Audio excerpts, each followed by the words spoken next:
This introduction is gay, but it took some time to get here, by David Levithan. So, yeah, I was pretty oblivious. Even though I had kissed boys and liked it, even though other people had called me gay, rarely as a compliment, even though my friends had asked if I was gay, later I found out it was okay that I was. Even though it was pictures of guys that turned me on, I had a stash. Even though I had a gay uncle who brought his boyfriend to Thanksgiving without incident, even though all the signs were there, I still didn't make the connection. I was, what's the phrase? Willfully ignorant. What I'm saying is, even though it was obvious, it took me a while to figure out I was gay. Granted, now it's a different time.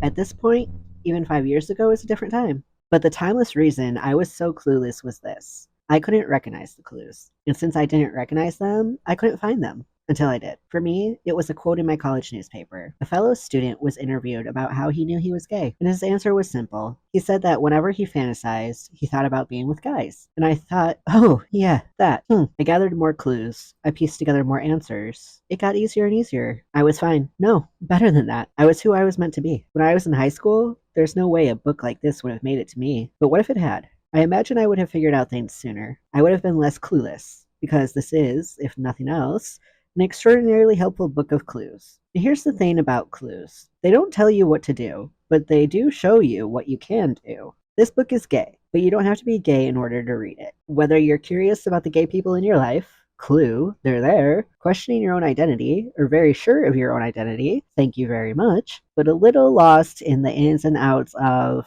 well, the ins and outs. This is a crash course to prevent you from crashing. The honest truths in a world where there are few simple truths. I've been gay longer than any current teenager has been alive. Pauses. Freaks out a little. But I still found a new clue or two. Or 2 dozen.